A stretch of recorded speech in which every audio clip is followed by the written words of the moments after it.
જય જય શ્રી ગોકુલેશ. વૈષ્ણવ સત્સંગમાં શરૂઆતમાં આપણે ગુસાઈજીનું વધાઈ ગાન કરીશું.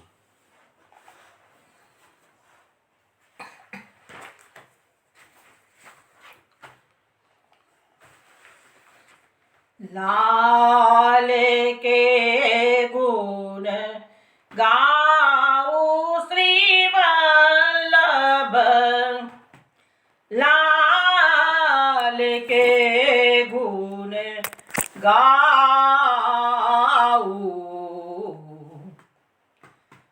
लाल के गुण गाऊं श्री वल्लभ, लाल के गुण गाऊं.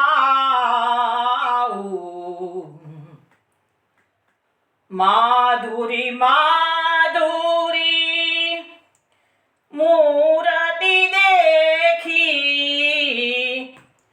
आनंद सदन मदन मोहन, नैन से नैनी पाऊं श्री वल्लभ, लाल के गुण गाऊं. श्री वल्लभ नंदन जगत वंदन, शीतल चंदन तापहरण येई, महाप्रभु इष्ट करण, चरणनि चित लाऊं.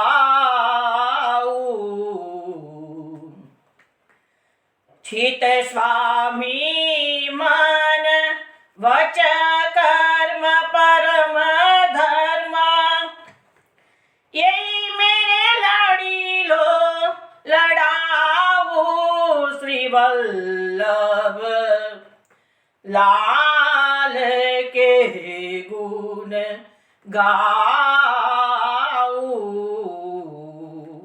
लाल के गुण गाऊं श्री वल्लभ, लाल के गुण गाऊं, लाल के गुण ગાऊं.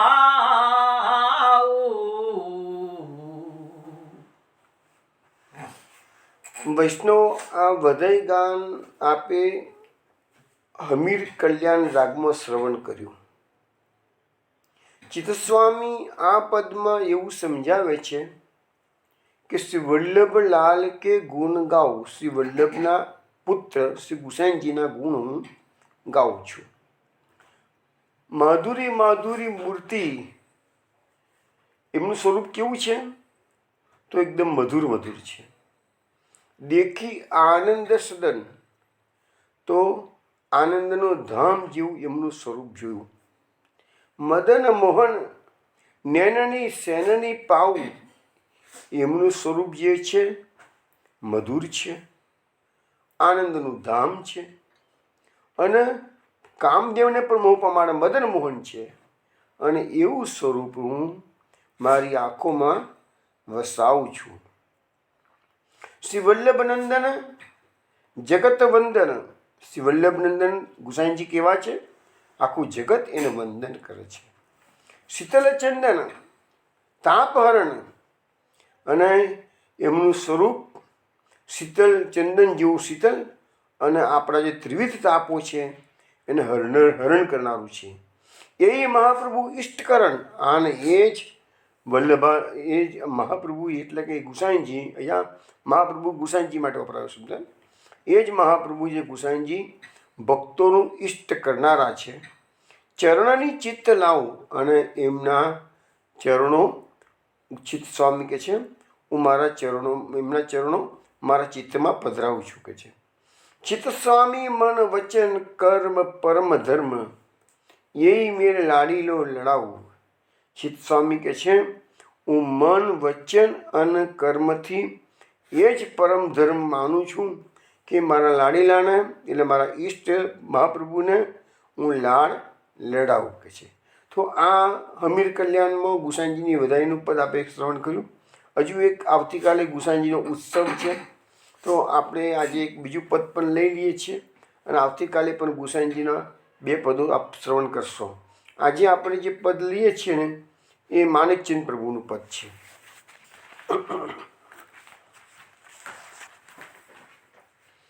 બહોરી કૃષ્ણ શ્રી ગોકુલ પ્રગટે શ્રી વિઠ્ઠલનાથ હમારે. બહોરી કૃષ્ણ શ્રી ગોકુલ પ્રગટે શ્રી વિઠ્ઠલનાથ હમારે.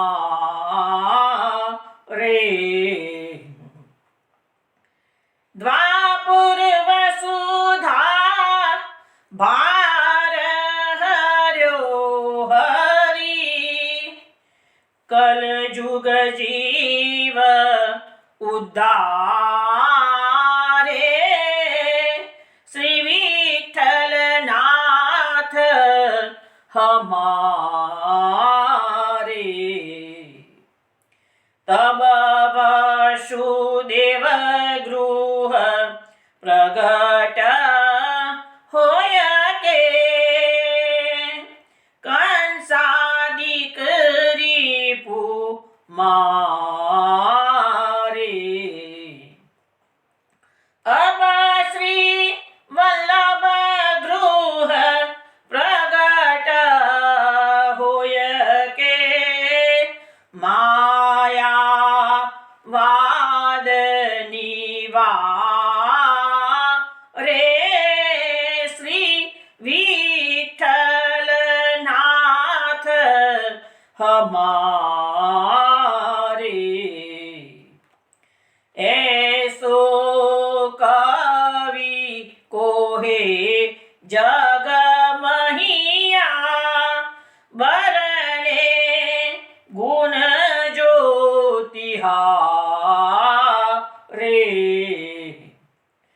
मानिक चंद प्रभु को शिव खोजत गावत वेद पुकारे. श्री विठ्ठलनाथ हमारे. बहोरी कृष्ण श्री गोकुल प्रगटे श्री विठ्ठलनाथ हमारे. श्री विठ्ठलनाथ हमारे.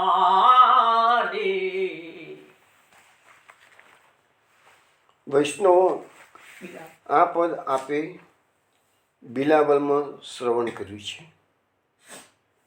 માણેકચંદનું બનાવેલું છે. શ્રી ગુસાઈજીના 252 ભગવદીયમાં માણેકચંદનું એવું મહાભાગ્ય હતું કે શ્રી ગુસાઈજી દર વર્ષે મોટે ભાગે 1 મહિનો માણેકચંદના ત્યાં રોકાતા. વેદ વચન પ્રતિપાર્યો ચહુયુગ એ જે પદ છે એ બહુ જાણીતું પદ પુષ્ટિ માર્ગમાં છે અને એ પણ આ માણેકચંદનું બનાવેલું છે. માણેકચંદે ખૂબ સુંદર સુંદર પદોની રચના કરેલી છે. તો આ પદમાં શું કહે છે કે બહોરી કૃષ્ણ શ્રી ગોકુલ પ્રકટે શ્રી વિઠ્ઠલનાથ હમારી. જેવી રીતે ગોકુલમાં શ્રી કૃષ્ણચંદ્રનું ભગવાનનું પ્રાગટ્ય શાશ્વત કલ્પમાં થયું હતું, એવી જ રીતે આજે કહે છે કે શ્રી વિઠ્ઠલનાથજીનું અમારા માટે પ્રાગટ્ય થયેલું છે. દ્વાપર વસુધા ભાર હર્યો હરી કલિયુગ જીવ ઉદ્ધારે. જેવી રીતે દ્વાપર યુગમાં શ્રી કૃષ્ણએ ભૂમિનો ભાર હરણ કરવા માટે અવતાર ધારણ કર્યો હતો, એવી રીતે આ કળિયુગના જીવોનો ઉદ્ધાર કરવા માટે શ્રી ગુસાઈજીનું પ્રાકટ્ય છે. તબ વસુદેવ ગૃહ પ્રકટ હોય કે કંસાદિક રૂપું મારે. એ વખતે વસુદેવજીના ઘરે શ્રી કૃષ્ણનું જે પ્રાકટ્ય થયું એ કંસ વગેરે એમના જે દુશ્મનો હતા રીપુ એને મારવા માટે હતું.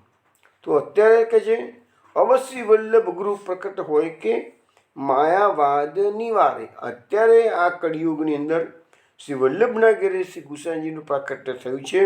એ માયાવાદનું નિરાકરણ કરવા માટે, માયાવાદને નિવારવા માટે પ્રાકટ્ય છે. એસો કવિ કોહે જગ મૈયા બરણે ગુણ જો તિહારે. અરે એવા કોઈ કવિનું કોઈ સામર્થ્ય છે કે જે શ્રી ગુસાઈજીના પૂરા ગુણોનું વર્ણન કરી શકે કે છે. માણેક ચંદ પ્રભુ કો શિવ ખોજત ગાવત વેદ પુકારે. માણેક ચંદ કહે છે અમારા આ જે વિઠ્ઠલનાથજી ગુસાઈજી પ્રભુ છે એને તો શંકર પણ શોધ્યા કરે છે અને ગાવત વેદ પુકારે અને વેદો પણ એનું ગાન કરે છે. એવા અમારા શ્રી ગુસાઈજીનું પ્રાકટ્ય થયેલું છે. વૈષ્ણવ, હવે આપણે દસમ સ્કંદના 10મા અધ્યાયમાં યમલાર્જુન ઉદ્ધારની જે લીલા છે એના ઉપર ગયા અઠવાડિયે વાત કરતા હતા. આપણે ગયા અઠવાડિયે જોયું કે નારદજીએ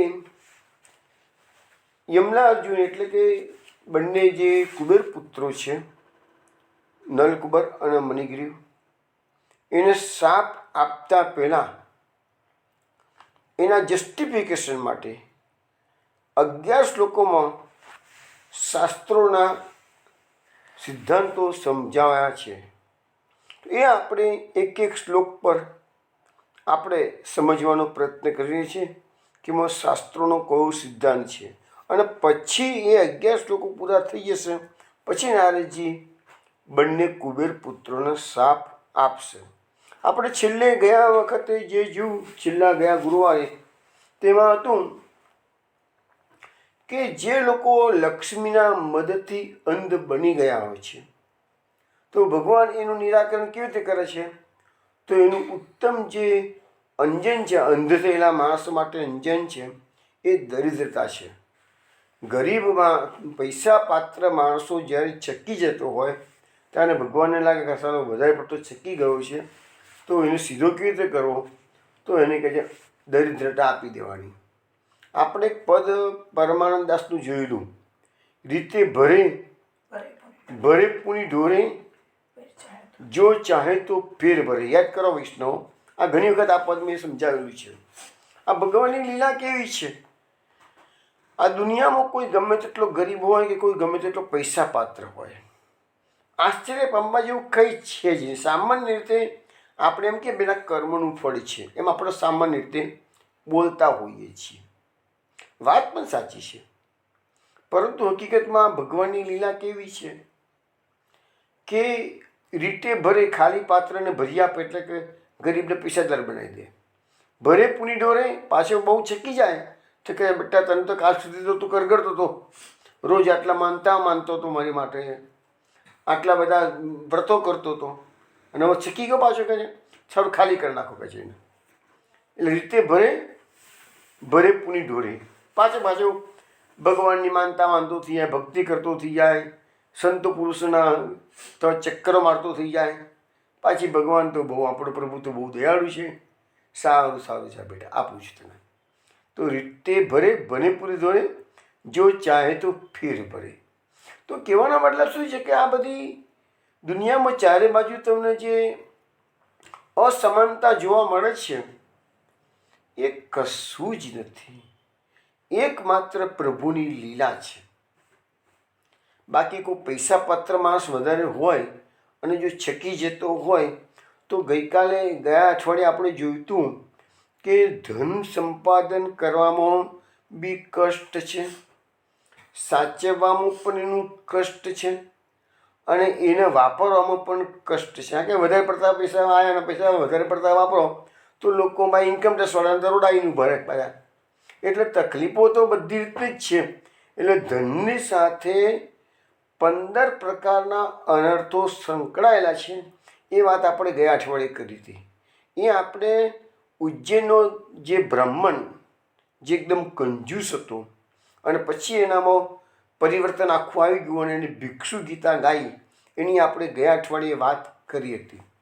એટલે ભગવાન એ બધામાંથી એટલું સમજાવે છે કે જેના પર હું કૃપા કરું છું એનું ધન હું ધીરે ધીરે હરી લઉં છું. ધન ભગવાન હરી લે એટલે એક તબક્કો એવો એ વ્યક્તિના જીવનમાં આવશે કે એનામાં સંસાર તરફથી વૈરાગ્ય પ્રાપ્ત થશે અને એ ભક્તિ માર્ગમાં ખૂબ જ પૂરક પરિબળ છે. જો સંસારની આસક્તિ જ્યાં સુધી છે ત્યાં સુધી માણસ ભક્તિ ધાર્યા પ્રમાણે સારી રીતે કરી શકશે નહીં. પછી કરવા ખાતર તો બધા જ કરતા હોય છે, પરંતુ જ્યાં સંસારની આસક્તિ પૂર્ણ નીકળી જાય અને પછી ભક્તિ એ કરવા જશે તો એ ભક્તિમાં સારો પાવર આવી જશે. તો એ બધી વાતો આપણે ગયા અઠવાડિયે સારી એવી સમજવાનો પ્રયત્ન આપણે કરેલો છે. હવે આગળ એના પછીના શ્લોક જોઈએ છીએ. તેમાં લખે છે કે યથા કંટક વિદ્ધાંગો જંતુર્નેચ્છતિ મામ વ્યથામ જીવ સામ્યમ ગતો લિંગૈર ન તથા વિદ્ધ કંટક. એનો અર્થ એવો થાય છે કે જેનો દેહ કાંટાથી વિધાયેલો છે તે તેની પીડા જાણે છે અને એટલે બીજા પ્રાણીને એવી પીડા થાય એવું એ વ્યક્તિ ઈચ્છતી નથી, કારણ કે બીજા પ્રાણીને પણ પોતાના જેવો સમજે છે, પરંતુ જે કાંટાથી વિધાયેલો નથી તે આ જાણતો નથી. એટલે કહેવાનો મતલબ શું છે કે દુઃખી માણસ બીજાનું દુઃખ સમજી શકે છે. જે કે છે બે સમદુખ્યા ભેગા થાય તો એકબીજાની વાતોને ઇન્ટરેસ્ટથી સાંભળે અને સમજી શકે. જે માણસને કાંટો વાગ્યો છે એને ખબર પડે કે કાંટાની પીડા કેવી હોય, તો બીજાને કાંટો વાગ્યો હોય તો તરત જ એનું દુઃખ એ દૂર કરવા માટે પ્રયત્નશીલ હોય. પણ જેને કાંટો વાગ્યો જ ના હોય અને બીજાને કાંટો વાગ્યો હોય તો પેલો કહે હો એમાં હું રડવાનું આટલું બધું કે છે, એમાં શું થઈ જવાનું છે? અને પેલો કહેશે ભાઈ તમને વાગ્યું નથી ને એટલે તમે આમ બોલો છો. તો એટલા માટે આપણે મીરાબાઈનું એક ભજન છે. આ તો કાંટાની વાત તો સામાન્ય છે, પણ મૂળ વાત શું છે કે ગરીબાઈનું દુઃખ, કે ગરીબાઈનું દુઃખ જેને પડ્યું છે એને બીજો ગરીબ માણસનું દુઃખ સમજી શકે છે. જે લોકો બાળપણમાં ગરીબાઈમાં ઉછીને મોટા થયા હોય અને મોટા થયા પછી એને ભગવાન સારી સંપત્તિ પૈસા આપી દે તો એ માણસ લગભગ ઓછો ચકી જતો હોય છે. એ માણસને ખ્યાલ છે કે ગરીબાઈનું દુઃખ કેટલું દારૂણ હોય છે. એટલે બીજો ગરીબ માણસ એની પાસે આવે તો એને થોડો મદદરૂપ બનવાનો પ્રયત્ન કરે. પણ જે લોકો ગર્ભશ્રીમંત છે અને મોટા થયા પછી ભાઈ ગર્ભશ્રીમંતના પૈસા પાત્ર જ રહ્યો છે માણસ, એને ગરીબાઈ શું ચીજ છે એની ખબર નથી, એટલે બીજો ગરીબ માણસનું દુઃખ એ સમજી શકશે નહીં. મીરાબાઈનું એક પદ છે કે હેરી મેટો પ્રેમ દીવાની મેરો દર્દ ન જાણી કોઈ. જે લોકો ભક્તિ માર્ગમાં પ્રેમનું દર્દ અનુભવતા હોય એને જ ખબર પડશે કે આ ભક્તિ માર્ગમાં ભગવાન પ્રેમ માટે કેટલા ભક્તોને તડપાવે છે. દુનિયાના લોકોને એ તડપણની ખબર જ નહીં પડે અને દુનિયાના લોકો એ કોઈને જોશે ને તો એને ગાંડપણ કહેશે કે આ તો નકામો છે, કે જ્યારે ગાંડો જેવો થઈ ગયો છે કે છે. પણ એને ખબર ના હોય કે એનું ગાંડપણ શેનું છે. એ જેવી રીતે પૈસામાં છકેલો હોય છે ને એવો ભગવાનનો ભક્ત પ્રેમમાં જ છકેલો હોય છે. એટલે મીરાબાઈએ પેલા પદમાં કીધું છે કે ઘાયલ કી ગત ઘાયલ જાણે. જો કોઈ ઘાયલ હોય, જે ઘાયલ થઈ ગયો છે એને જ બીજા ઘાયલ થયેલા માણસની દર્દની ખબર પડે છે કે છે. આપણામાં પણ કહેવાય છે એક પદ કે પ્રેમ બાણ વાગ્યા હોય તે જાણે. ભગવાનનું જે ગોપીજનોનો પ્રસંગ આપણે ઘણી વખત નીકળે જોઈએ છીએ કે ઉદ્ધવજી ગયા છે ગોપીજનોને સમજાવવા માટે, પણ ઉદ્ધવજી ગોપીજનોની વાતને સમજી શકતા નથી, કારણ કે ગોપીજનો પ્રેમમાં રમમાન થયેલા છે અને ઉદ્ધવજી છે એ જ્ઞાનનો ભંડાર છે. એટલે ઉદ્ધવજીને પ્રેમની વાતોની શું ખબર પડે? પણ ભગવાનની કૃપા થવાની હતી ઉદ્ધવજી પર, એટલે મોડે પણ ઉદ્ધવજીને ભગવાન ગોપીના પ્રેમથી પરિચિત કરાવી દે છે. અને પછી ગોપીઓને ચરણોમાં વંદના કરતા કહે છે, વંદે નંદ વજસ્નામ પાદ્રુમ ભીક્ષ્ણસમ યાસામરી કતુર્ગીતમ પુનાતિ ભુવનત્રયમ. એ ગોપીજનોના ચરણોની, એ જ ઉદ્ધવજી જેને ગોપીજનોને ગમાર માનતા હતા, પણ એ જ ગોપીજનોના ચરણોની વંદના કરે છે. તો હવે ગોપીજનોનો પ્રેમ શું ચીજ છે એ ઉદ્ધવજીને સમજાવ્યું છે. પછી એને ગોપીજનોની કિંમત સમજાય છે. ત્યાં સુધી ગામડાની ગવાર ગોવાલિયાની જ સમજતા હતા. તો આ શ્લોકની અંદર આપણને મહાપ્રભુજી એ જ વસ્તુ સમજાવે છે કે ગરીબ માણસ પોતાના અનુભવોમાંથી બીજાના દુઃખો સમજી શકે છે, પણ જે પૈસા પાત્ર માણસો છે એને બીજાની કંઈ પડેલી હોતી નથી કે છે. તો આમાં અમુક વસ્તુ એમાં ઘણા એક્ઝામ્પલ આપી શકાય છે કે જે માણસ દુનિયાની અંદર મહેનત કરીને ખૂબ આગળ આવેલો હોય અને એની પાસે કોઈ માણસ માર્ગદર્શન લેવા માટે જશે તો એને ખબર પડશે કે ભાઈ માનો કે ઉદ્યોગ કોઈને સ્થાપવો છે, માનો તો ઉદ્યોગ સ્થાપવા માટે કેટલી મુશ્કેલીઓ પડે છે કે જે માણસે જન્મથી જ પૈસા પાત્ર અંગે જન્મ લીધો હોય અને સીધા પ્રોજેક્ટ કરતો થઈ ગયો હોય તો એને ખબર ના પડે કે ઇનિશિયલ સ્ટેજમાં શું તકલીફો છે.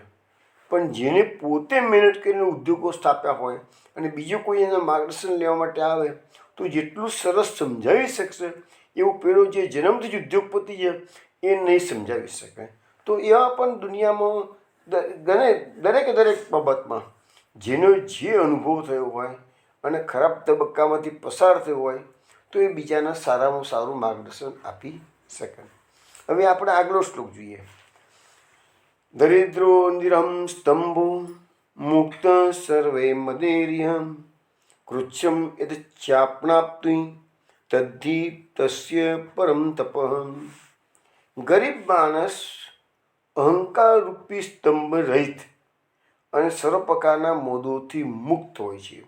જો અકસ્માત એને કોઈ દુઃખ આવી પડે તો તે દુઃખ તેનું મોટું તપ છે. હવે અહીંયા જો આપણા શાસ્ત્રોએ ગરીબાઈનો મહિમા ગાયો છે. સામાન્ય રીતે આપણે એવું માનીએ ગરીબાઈ એટલે એક જાતનો શાપ માની લઈએ, અથવા તો ખરાબ કર્મનું ફળ માની લઈએ, અથવા તો પાપનું ફળ માનીએ. આપણે સામાન્ય આપણી બધી માન્યતાઓ આવી બધી છે. પણ આપણે ગયા અઠવાડિયે જોયું ને કે જેના પર ભગવાન કૃપા કરે છે એનું ધીરે ધીરે ધન એકદમ સડનલી રાતોરાત નહીં, ધીરે ધીરે ધન હરી લે છે. હવે ભગવાને એનો અર્થ એવો ના માનવાનો કે જેટલા પૈસા પાત્ર છે એના પર ભગવાનની કૃપા નથી, એવું પણ ના થાય. અને જેટલા ગરીબો છે એટલા પર ભગવાનની કૃપા છે એવું પણ ના મનાય. કૃપા છે કે નથી એનો મુખ્ય આધાર શું છે? તો મુખ્ય આધાર એનું મન ભગવાન તરફ વળેલું છે કે કેમ. બસ પૈસા ભલે એ આપણને આ ભાગવતના અંદર સિદ્ધાંત પૈસાનો આપણને આપવામાં આવેલું છે, પણ આપણી પાસે પુષ્ટિ માર્ગમાં પુરુષોત્તમદાસ શેઠ, દામોદરદાસ સંભારવાળા અને એ બધા સંભાળવાળાને એવા બધા અનેક એક્ઝામ્પલો આપણી પાસે છે કે જે પૈસા પાત્ર હતા છતાં ભગવાનની પૂર્ણ કૃપાનો અનુભવ કરતા હતા. એટલે એવું માપદંડ ના આપી શકાય, પરંતુ અહીંયા જે સિદ્ધાંત આપવામાં કોના માટે છે કે જે લોકો પૈસા પાત્ર છે અને અભિમાનમાં છકી ગયેલા છે, મદવાળા અહંકારવાળા થઈ ગયા છે, તાને ભગવાન કહે છે એના પર જો મારે કૃપા કરવી હોય તો પહેલાં ધીરે એનું ધન હરેલો છું. પણ જે લોકો પૈસા પાત્ર છે અને પ્રભુમય જીવન જીવે છે, એનો અહંકાર નથી, મદ નથી, તો ભગવાન એનું ધન નહીં. એટલે કે જે ધનનું હરણ કરીને જે ભક્તિ ભગવાનને પ્રદાન કરવી છે એ જો એની પાસે હોય જ તો ભગવાન શું કરે પછી એને દુઃખી કરી દે? એ ભક્તિ માર્ગમાં આગળ વધેલો જ છે. તો આ વસ્તુ છે. બીજી વસ્તુ, ભગવાન દરેકની સ્થિતિ જાણતો હોય છે કે ભગવાન જાણે છે કે આના પર કૃપા કરવી છે તો એને ધન આપીશ તો તો એની ભક્તિમાં વૃદ્ધિ થશે. કારણ કે એક વસ્તુ છે, આ કળિયુગ અને મોંઘવારીનો સમય છે. પૈસા વિના એક ડગલું પણ આપણાથી આગળ વધાતું નથી. હવે જે માણસ સાવ ગરીબ છે એ માણસને તો ડગલે ને પગલે પૈસાની ચિંતા થયા કરશે. પૈસા હવે ભક્તિ કરવા માટે ચિતરેશે કે પૈસા સંપાદન કરવા માટે ચિતરેશે? એટલે ભગવાન શું કરે છે, એવા જે ભગવાનના ભક્તો છે એને વધારે પડતું દ્રવ્ય પણ ના આપી દે, તો એને સાવ ખાલી પણ ના કરી દે. સાવ ખાલી કરે તો એનું ચિત્ત પૈસાની તૃષ્ણામાં જતું રહેવાનું છે. વધારે પૈસા આપી દે છે તો એ મદ અને અહંકાર વધી જાય છે. એટલે એવા સંજોગોમાં આવા આપણે જે ભક્તોના ચરિત્રો જોયા છે ઘણામાં, મોટા ભાગનામાં શું હોય છે કે ભગવાન એ ભક્તોને એટલું જ દ્રવ્ય આપે છે જેટલું એને જીવન નિર્વાહ માટે જરૂરી છે. અહીંયા આપણને સમજાવવામાં આવે છે ગરીબ માણસનો 2 સદ્ગુણો બતાવે છે. એક તો અહંકારથી રહિત હોય છે અને કોઈ પણ પ્રકારનો મદ હોતો નથી. હવે પૈસા પાત્ર માણસ અને ગરીબ માણસ એની જો કમ્પેરિઝન કરીએ તો પૈસા પાત્ર માણસમાં 3 વસ્તુ હોય છે.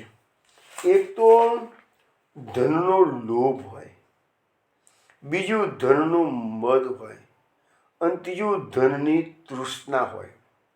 આ તૃષ્ણા કેવી ચીજ છે, હું તમને એક એક્ઝામ્પલ આપું. લગભગ 30 વર્ષ પહેલાં એક ભાઈ મને મળ્યા હતા. એ મને એમ કહેતા હતા કે જો ભાઈ મને ભગવાન 25 લાખ રૂપિયા આપી દે કે છે તો હું જીવનભર કે છે બધું છોડી ને ભગવાનની ભક્તિ કરાવીશું. કદાચ એ જેમ 30 વર્ષ પહેલાં 25 લાખની કિંમત પણ સારી હતી, આજે પણ છે. એ ભાઈ એવું બોલતા હતા. ભગવાન સાંભળી ગયા છે તો બેઠા બેઠા કે ચલો ભાઈ આ મારો એક નવો ભક્ત, મારા ભક્તની ટોળકી અત્યારે કળિયુગમાં બહુ ઓછા લોકો ભક્તિ કરે છે અને એક વધારાનો ભક્ત આવે તો ભગવાનને આનંદ થાય કે ચલો મારી ટોળકીમાં એક માણસ ઓર વધ્યો. એટલે ભગવાન કે સારું ભાઈ છે તથાસ્તુ. 25 લાખની આશા રાખીને ભાઈ બેઠા હતા. આજે એ ભાઈ પાસે કદાચ ખબર નહીં કેટલા છે, તો બહારથી કોઈને પૂછાય નહીં, પણ કદાચ 50 કરોડ 100 કરોડ હશે જ કદાચ એની પાસે. પણ હવે પેલી ધનની તૃષ્ણા એટલી બધી વધી ગઈ છે ને, એટલો બધો લોભ વધી ગયો છે ને કે કદાચ ભગવાન એને 5000 કરોડ આપશે ને તો એની એ તૃષ્ણા શાંત થવાની નથી. તો આ વસ્તુ છે કે પૈસા પાત્ર માણસમાં ધનનો લોભ હોય, ધનનો મદ હોય અને ધનની તૃષ્ણા હોય. પણ ગરીબ માણસમાં શું છે, ધનની તૃષ્ણા તો હોય છે. ગરીબને પણ પૈસા તો જોઈએ જ છે. કોઈ ગરીબ એવું નહીં કે મને પૈસા નથી જોઈતા, પૈસા તો એને બી જીવે છે. પણ ધનનો લોભ નથી અને ધનનો મદ નથી. ગરીબ માણસમાં 2 વસ્તુ નથી, પણ ધનની તૃષ્ણા છે. હવે ભગવાન એ ગરીબ પર કૃપા કરી અને ધનની તૃષ્ણા કેવી રીતે મટાડશે એ આપણને આગળના શ્લોકમાં જણાવવામાં આવશે. પણ આ શ્લોકની અંદર એ ગરીબ માણસને જે અહંકાર નથી, મદ નથી, પરંતુ દુઃખ તો કારણ કે પૈસા નથી એટલે સામાન્ય તકલીફો તો આવવાની છે અને એમાં બીજા વધારાના દુઃખો પણ આવીને પડે. તો અહીંયા આપણને નારદજી સમજાવે છે તો એ જ એનું મોટામાં મોટું તપ છે. આપણે ભાગવતમાં સુદામાનું એક્ઝામ્પલ જાણીતું છે. સુદામા ભગવાનના પરમ સખા છે. સુદામા વેદ પાઠી બ્રાહ્મણ છે, શાસ્ત્રોનો અભ્યાસ કરેલો છે. સાંદીપની જેવા સમર્થ ઋષિના આશ્રમમાં શ્રી કૃષ્ણની સાથે ભણવા ગયેલા છે. વેદાંગમાં પારંગત છે. પણ છતાં એ સુદામાએ ક્યારેય પણ પોતાની વિદ્યાનો ઉપયોગ કરી અને ધન સંપાદનનો પ્રયત્ન કર્યો નથી અને ગરીબાઈમાં જ એમનું જીવન વીત્યું. એ તો છેલ્લે ભગવાને એક આપણના લોકોને એક્ઝામ્પલ આપવા માટે એને ઇન્દ્રનો વૈભવ પૃથ્વી પર લાગે છે. શ્લોક છે સુદામારંક ભાર્યાર્થ ભૂમ્યાની તેન્દ્ર વૈભવ. તો ભગવાને એને ધન આપ્યું છે પણ એ સુદામાના માગવાથી નથી આપ્યું, કે સુદામાએ ઈચ્છ્યું પણ નથી. પણ ભગવાન બતાવવા માગે છે કે મારા ભક્તોને હું ક્યારે બી એમની ઈચ્છા બધી પૂરી કરું છું એમ. બાકી સુદામાએ ક્યારે ધન માગ્યું પણ નથી. એ દ્વારકા પોતાના સખાને મળવા ગયા હતા, પૈસા લેવા નથી ગયા, ભગવાન એને આપી દીધું બધું જ.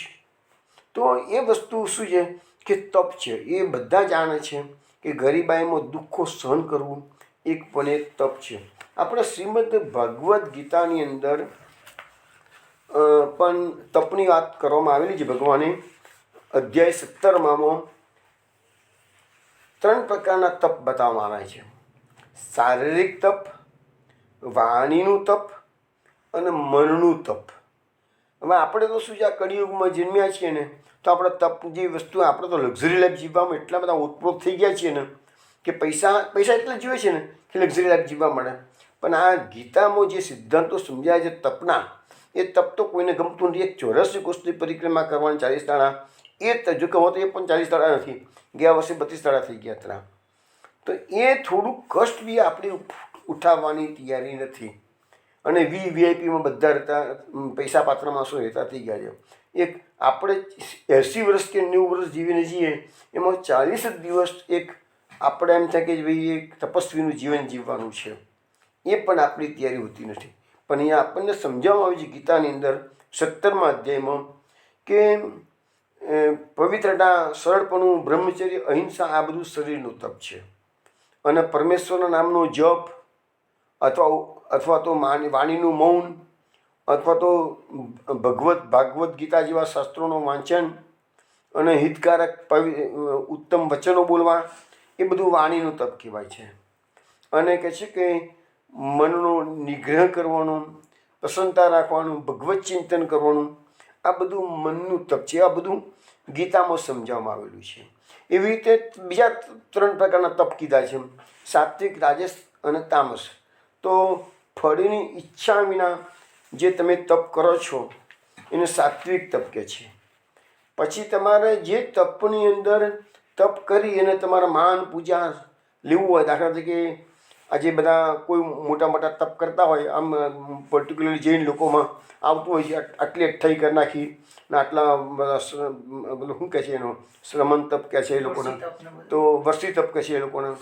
એક દિવસ જમવાનું, એક દિવસ ઉપવાસ, એક દિવસ જમવાનું, એક દિવસ ઉપવાસ, એને વર્ષી તપ કહે છે. અપર્યુષણથી તો પેપરો મોટી મોટી જાહેરાતો આવે છે. તો એ લખે છે કે એવી જાહેરાતો અને માન પૂજા ખાતર જે તપ થતું હોય ને એ રાજસ તપ કહેવાય. અને તામસ તપ કોને કહેવાય?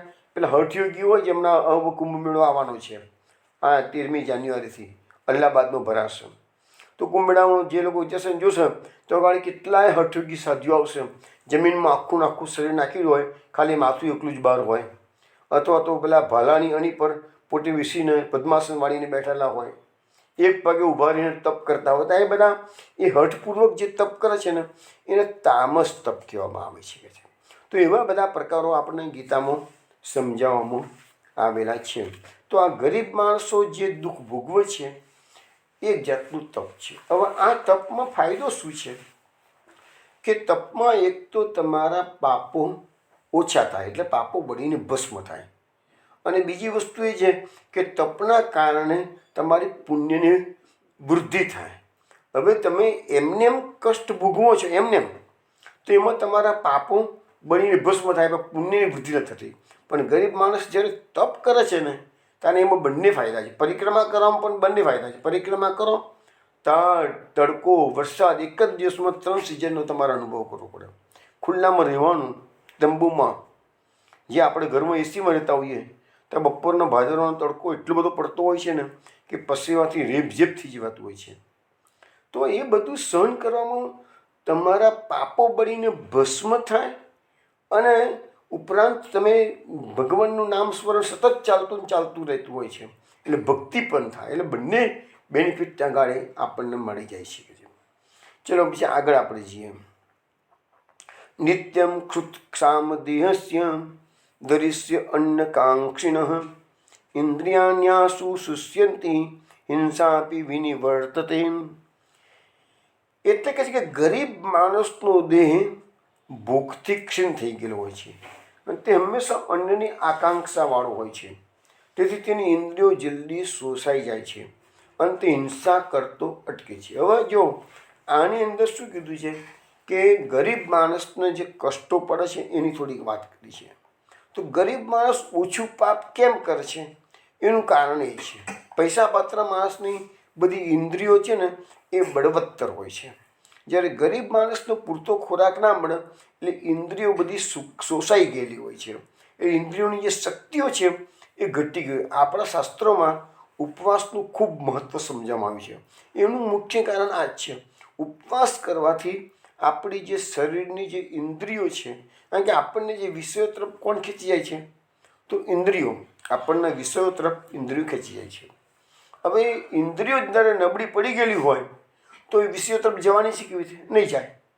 તો એ વસ્તુ આપણને એ સમજાવવામાં આવે છે કે ગરીબ માણસોનો ખોરાક જ ન મળતો હોય, મીન્સ કે ઓછું મળતું હોય, અથવા તો એવા કેટલાય લોકો હોય છે કે જે તપસ્વી જીવન જીવતા હોય અને અયાચક વ્રત, સુદામા જેવો અયાચક વ્રત લઈને બેઠા હોય, અથવા તો સંન્યાસી હોય તો ભિક્ષા 7 જ ઘેરે ભિક્ષા માગીને નિર્વાહ કરવાનો, 7 ઘેરે ન મળી તો કશું નહીં. સુખદેવજી મહારાજનું ભાગવતમાં જેમ કે ભિક્ષાન દેહી કહે, પણ ગાય દોવાય એટલો જ સમય ગ્રસ્તના ઘર આગળ ઊભા રહેવાનું, ત્યાં સુધીમાં ના મળે તો આગળ જતું રહેવાનું. તો એ બધાને શું છે કે એવું તપસ્વી જીવન જીવે એટલે એને ઘણી વખત પૂરતું અન્ન કે ભિક્ષા મળી પણ ખરી અને ન પણ મળે. ગરીબ માણસને ઘણી વખત શું છે, આપણે ઘણા કિસ્સાઓ છે ભક્તોના જન્મ કે છોકરો ભૂખે તળવડતા હોય તો કંઈકથી અનાજ મળી ગયું હોય તો પેલા છોકરાને ખવડાવે, પણ વડીલ વર્ગ હોય એ ભૂખ્યો રહે. અને ઇવન તમે ભાગવતમાં રાજા રંતિદેવનું એક્ઝામ્પલ જાણીશું કે સતત 48 દિવસ સુધી એના પરિવારને ખોરાક મળ્યો નથી. રાજા હતો, રાજા પોતે રંતિદેવ, 9મા સ્કંદમાં ચરિત્ર આવે છે, 121 વર્ષમાં થઈ ગયા રાજા. તો 40 દિવસ 48 દિવસ સુધી એને કશું મળ્યું નથી. એવો એક પ્રસંગ તો ગાડી એમાં આવે છે. તો એને બધું રીતે એને એ તપસ્વી જીવન જીવ્યું, અને ક્યાંકથી મળી ગયું. આના પછી જે અતિથિ બ્રાહ્મણો આવે છે, શુદ્ર બ્રાહ્મણ આવે છે, અતિથિ આવે છે, બધા અલગ અલગ પ્રકારના અતિથિ હતા હોય, બધાને થોડું થોડું મળી ગયું છે તો બધું આપતા જાય છે. એવી એક કથા ભાગવતમાં છે. તો એમાં અહીંયા આપણને કહેવામાં આવે છે કે ગરીબ માણસને જ્યારે પૂરતું અન્ન ન મળે એટલે એની ઇન્દ્રિયો છે ને એ થોડીક નબળાઈવાળી હોય. એટલે શું છે કે એને હિંસા જલ્દી ના કરે, ઇન્દ્રિયોમાં તાકાત જ ના હોય. આપણને સામાન્ય રીતે ખબર છે કે જ્યારે મનુષ્યનો ખોરાક વધારે પડતો વિલાસી જીવન કેમ જાય ગાળતો હોય છે, એ પ્રકારનો માંસાહાર કે દારૂ સેવન કરનારો માણસ હોય ને તો એ લોકોની ઇન્દ્રિયો વધારે પડતી બળવત્તર હોય, એટલે એનું વિષયો તરફનું આકર્ષણ વિશેષ હોય. હવે જે લોકો સાત્વિક જીવન જીવતા હોય છે કે પવિત્ર અને ઉત્તમ પ્રકારનું અન્નનું પ્રસાદી પામતા હોય છે, એવા લોકોને લગભગ દૂષિત વિચારો જલ્દી આવતા નથી હોતા. અને એટલે એ લોકોની ઇન્દ્રિયો છે ને એટલી બધી પહેલાંના જેટલી સવળ નથી હોતી, એટલે એને એમાં દુષ્ટ કર્મો કરવાનું મન થતું નથી હોતું. આ જે ખોરાકની અસર આપણા શાસ્ત્રોમાં બતાવવામાં આવેલી છે કે ખોરાકનો આપણા કીધું ખોરાકના 3 ભાગ થાય છે. એક ભાગમાંથી લોહી માંસ મજ્જા મળે છે, એક ભાગમાંથી એનો કચરો જે છે બધો ઉપરમાળ વાટે નીકળી જાય છે, સ્થૂળ ભાગ છે, અને સૂક્ષ્મ ભાગમાંથી આપણું મન બને છે. અને એ જે મન બને છે ને એ મન એ ખોરાક જેવો ખોરાક અન્ન તેવું મન. તમે પૌષ્ટિક ખોરાક કીધું હશે, પ્રસાદી અન્ન પેટમાં ગયું હશે તો તમારા મનમાં ઉત્તમ પ્રકારના વિચારો આવશે. અને તમે ગમે તેવું દૂષિત અન્ન લીધું હશે, એટલે તો મહાપુરુષજી આપણને સમજાવી દીધું છે અસમર્પિત વસ્તુનામ તસ્માત વર્જનમાં છે. એ સિદ્ધાંત મહાપુરુષજી આપણને કેમ આપ્યો છે? એટલે જ આપ્યું છે કે પ્રસાદી અન્ન હશે તો એ અન્નની અંદરના જે દોષો હશે એ પ્રભુના દૃષ્ટિ માત્રથી કે આરોગવા માત્રથી એ દોષો નીકળી ગયા હશે. એટલે એ અન્ન તમારા જ્યારે પેટમાં જશે તો ભગવાનની ઉચ્ચિત એ યજ્ઞની પ્રસાદી કહેવાય. આપણું સેવા છે એ પણ એક યજ્ઞ છે, અને ભગવાનની દૃષ્ટિ કે ભગવાન અંગીકાર કર્યું છે એટલે ભગવાનનું ઉચ્છિષ્ટ થઈ ગયું કહેવાય. તો યજ્ઞની ઉચ્છિષ્ટ પ્રસાદીનું તો આપણા શાસ્ત્રોમાં ઘણું મહત્ત્વ સમજાવવામાં આવ્યું છે. તો એનાથી શું છે કે તમારા વિચારો સંપૂર્ણપણે શુદ્ધ રહેતા હોય છે. અહીંયા આપણને આ જે ખોરાકની વાત નીકળી તો ગીતાની અંદર 2 અધ્યાયમાં એક શ્લોક છે, વિષ્યા વિનિવર્તન્તે નિરાહારસ્ય દેહિનાં રસવર્જ્યમ રસોપ્યસ્ય પરમ દ્રષ્ટા નિવર્તતે. એટલે કે છે ઇન્દ્રિયો દ્વારા વિષયોને ગ્રહણ ન કરનાર પુરુષના માત્ર વિષયો તો નિવૃત્ત થઈ જાય છે, પરંતુ એમના પ્રત્યેની આસક્તિ નિવૃત્ત થતી નથી. હવે જો અગત્યની વાત પાછી બીજી આવી કે ઇન્દ્રિયો તમારી નબળી પડી ગઈ, કે ખોરાક પૂરતો મળતો નથી, ઇન્દ્રિયો નબળી પડી ગઈ, એટલે વિષયો તરફનું એનું આકર્ષણ છે એ ઘટી ગયું છે. પરંતુ એની આસક્તિ જે છે, કે આજે એકાદશી છે, આપણે ખોરાક ખાતા નથી, અન્ન લેતા નથી, ભલે ફરાળ લઈએ છીએ, પણ દાળ ભાતની જે લોકોને ટેવ પડી રોજ ખાવાની અને ન મળ્યો હોય તો એક દાડામાં ઊંચા ઊંચાથી આપણે ક્યારેય કાલ સવાર પડે અને પહેલાં જમવાનો ટાઈમ થાય એટલે પહેલાં જમી લઈએ. તો એ જે આસક્તિ છે એ આસક્તિ આપણને પાછી હેરાન કરતી હોય છે. પણ એ લખે છે કે જે સ્થિત પ્રજ્ઞ પુરુષ છે એની આસક્તિ પરમાત્માનો સાક્ષાત્કાર કરીને નિવૃત્ત થઈ જાય છે. એટલે એવા લોકોની આસક્તિ દૂર થઈ ગયેલી, જે ભગવાન પ્રભુમય જીવન જીવતા હોય એને આસક્તિ રહેતી નથી હોતી. એટલે અહીંયા વિષયા વિનિવર્તનતે નિરાહારસ્થી રહીને એ શબ્દ વાપરેલો છે. એટલે વિષયોથી નિવૃત્તિ તમારી, નિરાહાર તમે શું તો વિષયોમાંથી નિવૃત્ત થઈ જાય, પરંતુ આસક્તિ ઘટતી નથી. હવે આસક્તિ જે એટલે એવી રીતે ગરીબ માણસ છે, ગરીબ માણસ તો ધનની તૃષ્ણા નથી જવાની, ધનની ઈચ્છા તો એને પણ છે. ગરીબ માણસ એવું નથી કે આના પૈસા નથી ચાલશે નહીં, તો નહીં તો એવું તો કોઈ નહીં કહે. તો એના માટે શું કહે છે આપણને ભાગવતમાં જોઈએ, શું કહે છે?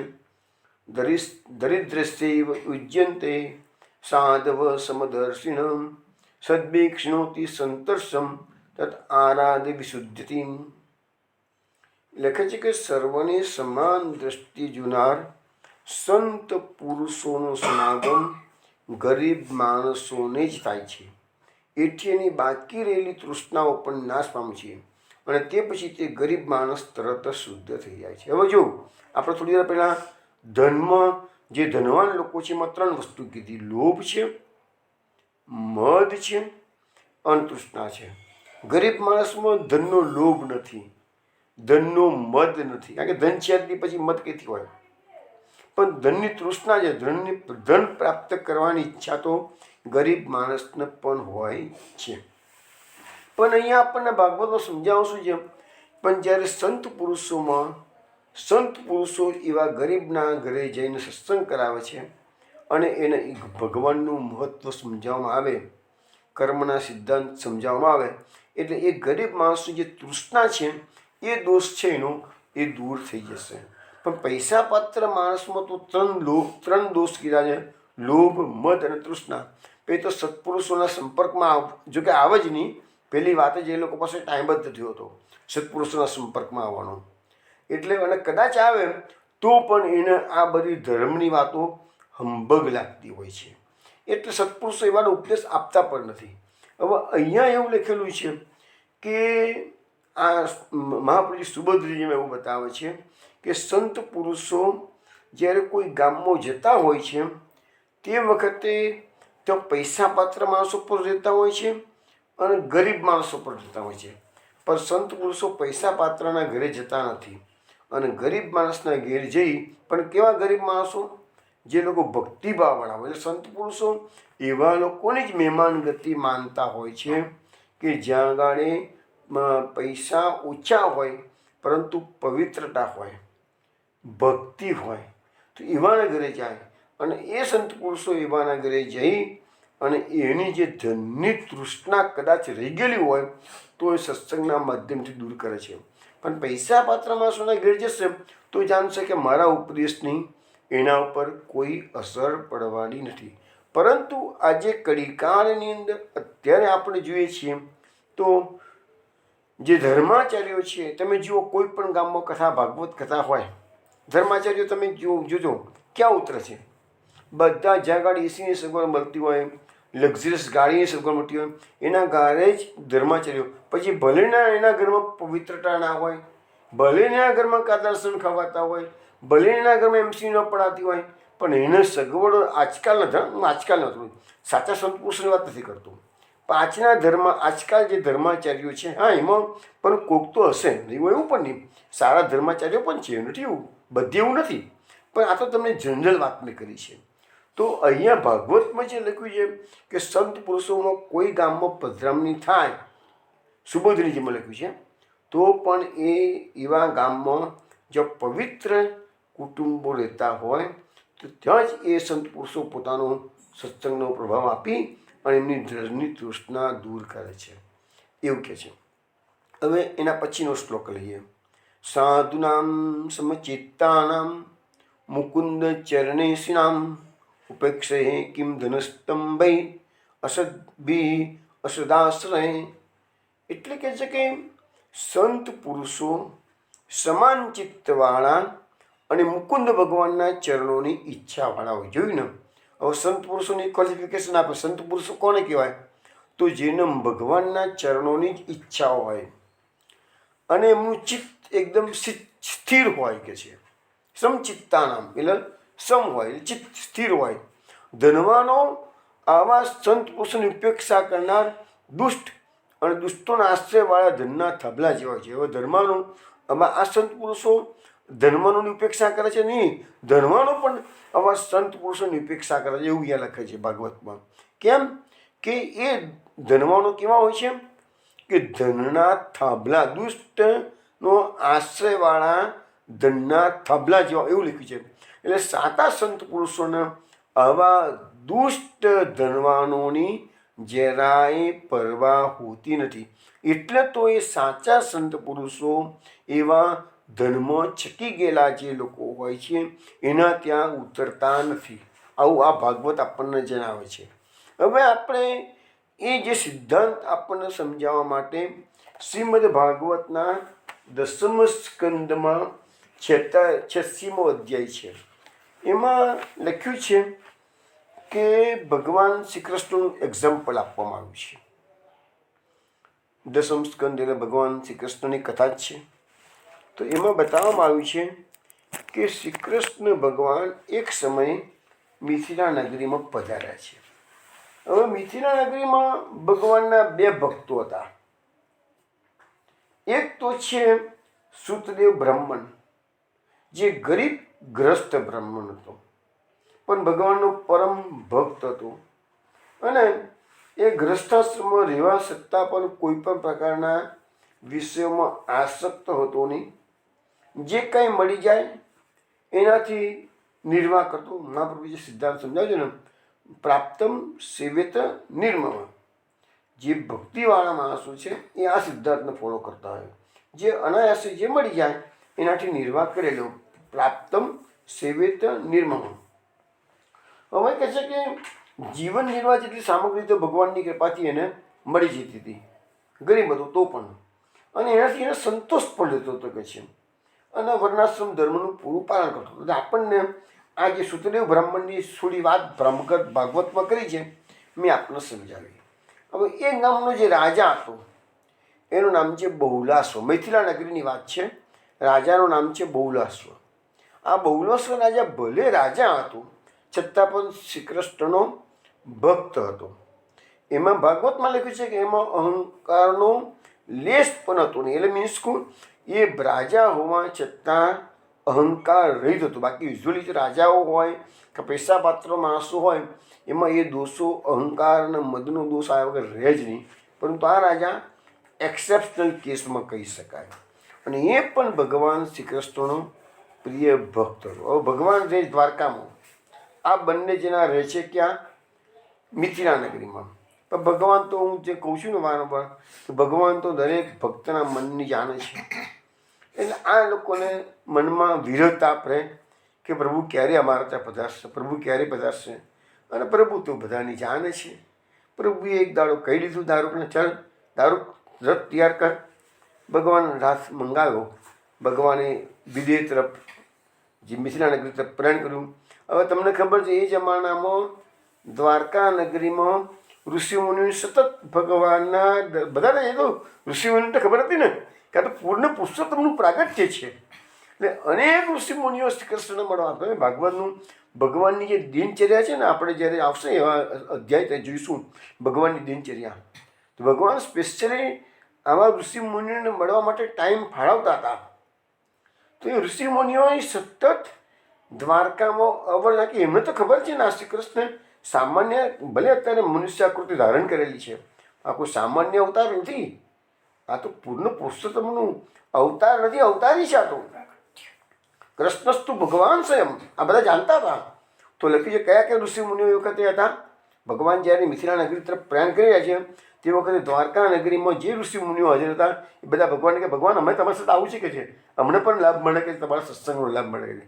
તો કયા કયા હતા લખ્યું છે ભાગવતમાં? નારદજી, વામદેવ, અત્રિ, વેદવ્યાસ, પરશુરામ, રામાયણ સમયના પરશુરામ, અસિત, આરુણી, સુખદેવજી પોતે બોલે છે, સુખદેવજી કે હું પણ છે અંદર કે છે, બૃહસ્પતિ, કન્વ, મૈત્રેય અને ચ્યવન, આવા 12 ઋષિઓ એ વખતે દ્વારકામાં પધારેલા હતા. અને ખબર પડી કે ભગવાન અત્યારે પધારી રહ્યા છે મિથિલા નગરીમાં 2 ભક્તોનો મનોરથ પૂર્ણ કરવા માટે. તો બધા ઋષિમુનિએ કીધું અમે પણ પ્રભુ તમારી સામે તમારી સાથે આવી રહ્યા છીએ. ભગવાનનો રથ રસ્તા પરથી પસાર થઈ રહ્યો છે. અનેક નગરોમાં એ વખતે ભગવાનનું પ્રાકટ્ય થઈ ચૂક્યું હતું. તો મોટા ભાગના લોકોને ખબર પડી ગયેલી કે દ્વારકાધીશ એ પૂર્ણ પુરુષોત્તમનો અવતાર છે. અને જે ગામોમાંથી રથ પસાર થાય છે એ ગામના પાદરમાં લોકો એમનું સ્વાગત સન્માન કરવા ઊભા રહે છે. એ જમાનામાં તો કોઈ ટીવી હતો નહીં, કોઈ મીડિયા હતો નહીં, તો એ પણ બધાને ખબર પડી જતી હતી કે વાત ફેલાઈ ગઈ હતી. તો લખ્યું છે કે ત્રિલોકના ગુરુ ભગવાન શ્રી કૃષ્ણના દર્શનથી એ જમાનામાં લોકો દર્શન માત્રથી એમની અજ્ઞાન નષ્ટ થઈ ગયું હતું કે છે. અને બધાને પોતાનું પરમ કલ્યાણ અને તત્વજ્ઞાનનું દાન કરતાં કરતાં પ્રભુ મિથિલા નગરી તરફ પધારી રહ્યા છે. હવે ભગવાન અહીંયા પધાર્યા. સુતદેવ બ્રાહ્મણ ગરીબ છે છતાં જાણે કે પ્રભુ મારા માટે પધારે છે. બહુલાશ્વ રાજા છે તો જાણે છે પ્રભુ મારા માટે પધારે છે. બંને જેના ગામના ખબર પડી એટલે ગામના પાદરમાં એને બંને જણા આગ્રહ કરે છે પ્રભુ મારા ત્યાં પધારો, પ્રભુ મારા ત્યાં પધારો. વિચાર કરો હવે આ જમાનાના ધર્માચારી હોય તો શું કરે? પેલા રાજાને તો જાય ને. પણ અહીંયા શું થાય છે? અહીંયા ભગવાને બંને પર સરખો અનુગ્રહ કર્યો છે. બહુલાશ્વ રાજાને કીધું હું તારા ત્યાં આવું છું, સુતદેવ બ્રાહ્મણે કે હું તારા ત્યાં આવું છું. પણ કોઈને ખબર ના પડી કે ભગવાને 2 સ્વરૂપો ધારણ કર્યા અને જે 12 ઋષિ મુનિઓ હતા ને એના પણ 2 સ્વરૂપો ધારણ થયા. એટલે બહુલાશ્વ રાજાને એમ થયું કે પ્રભુ મારા ત્યાં પધારે છે, મારા પર બહુ કૃપા કરી છે. બંને ભક્ત હતા.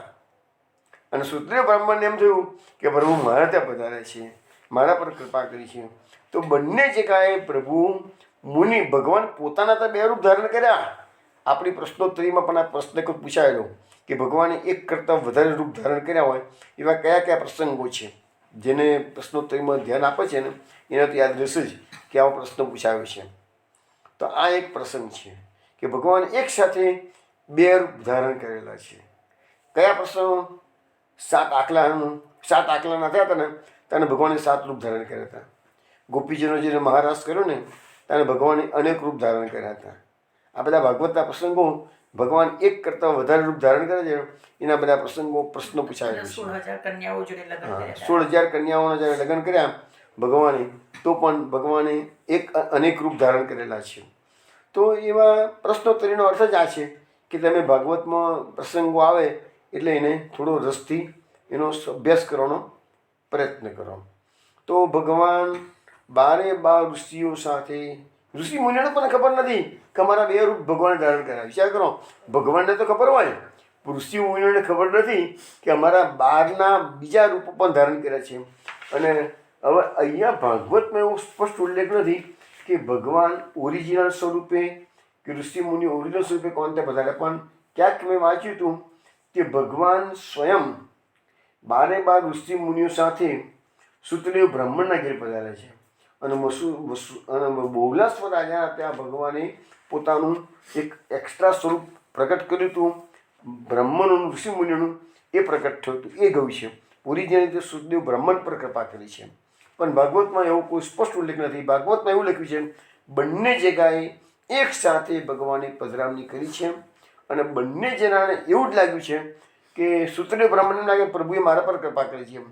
બહુલાશ્વ રાજાને એમ લાગ્યું કે પ્રભુ મારા ત્યાં પધારે છે. હકીકતમાં બંને જગ્યાએ પધારે છે.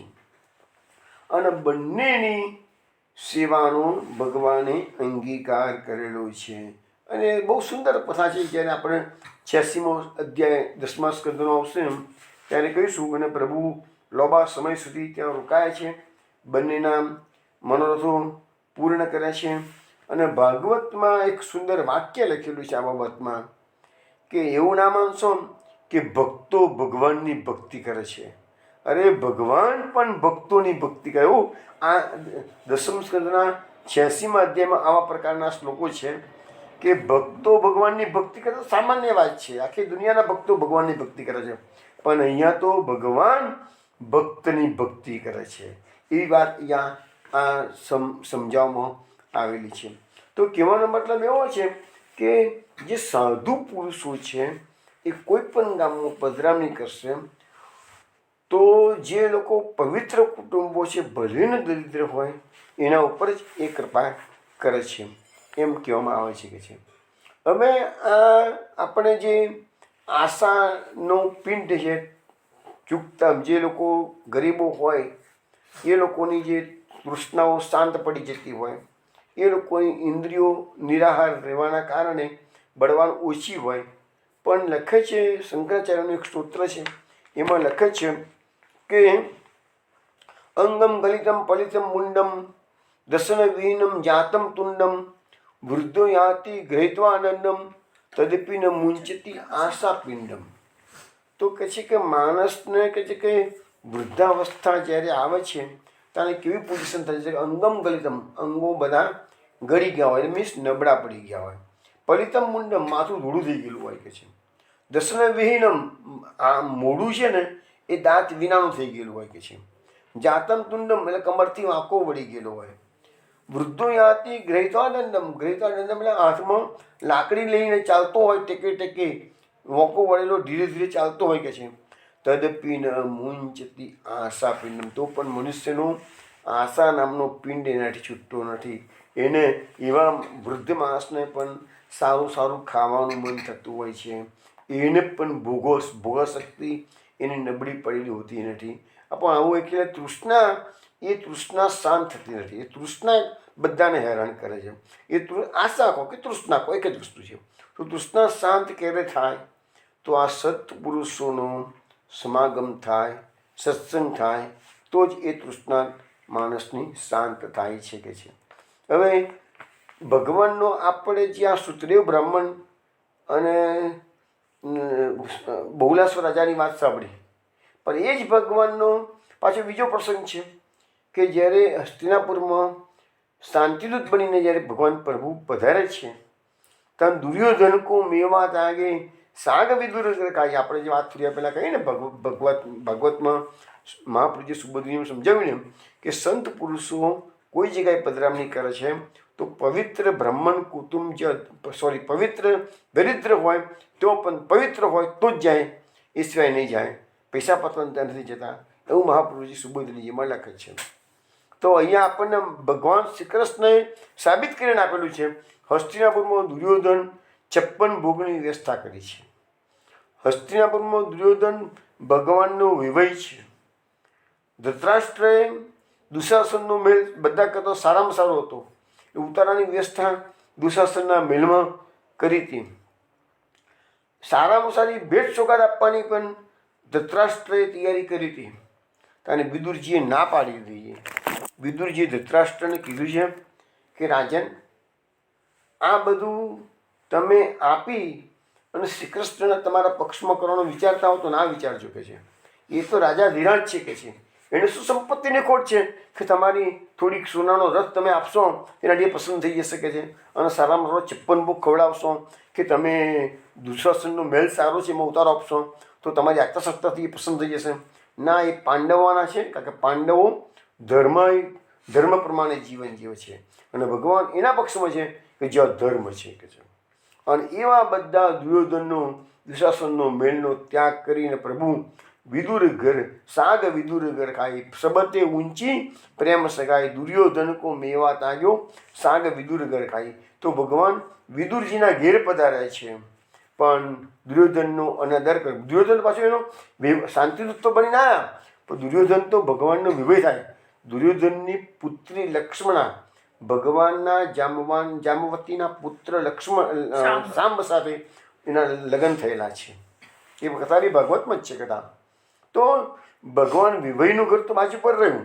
અહીંયા તો પણ વિદુરજીના ઘરે ભગવાન પધાર્યા કે વિદુરજી ભગવાનના ભક્ત છે.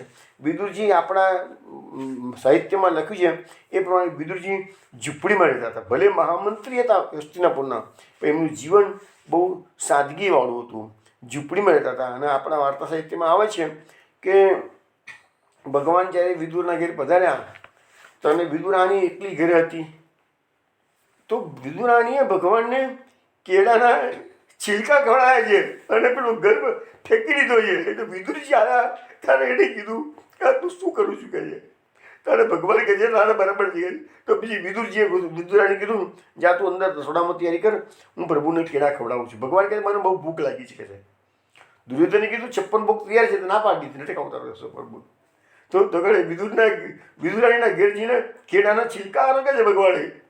વિદુરજીએ પછી કેળાના છિલકા કાઢી અને ગર્ભ ખવડાવવા મળે. તો ભગવાન કહે છે ના, છિલકામાં જે સ્વાદ આવ્યો હતો ને એ સ્વાદ આમો નથી કહે છે.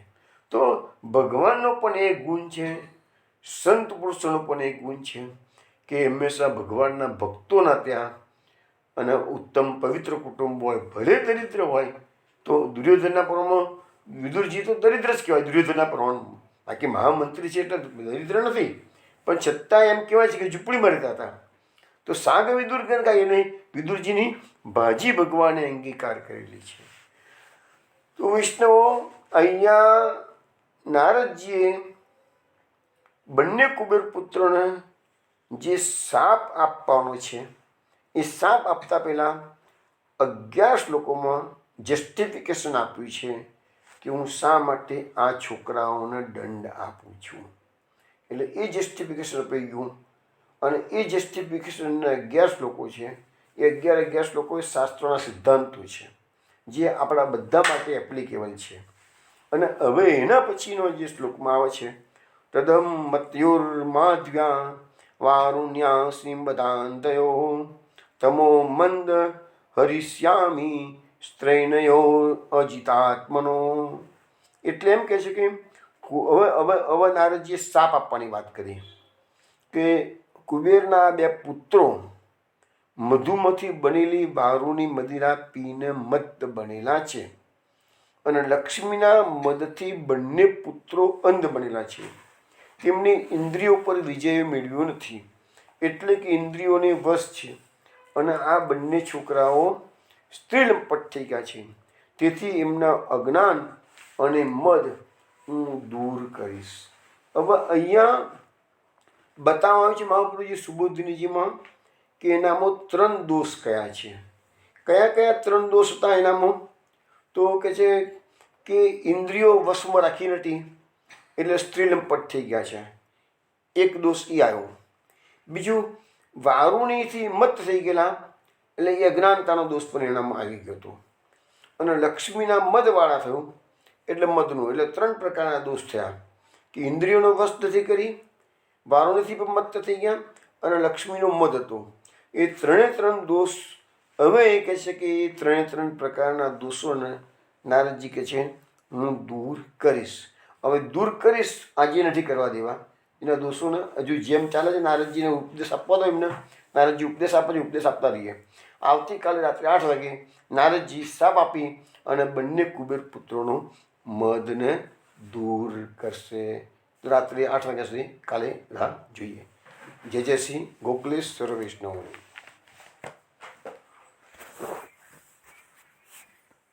જય શ્રી ગોકલેશ.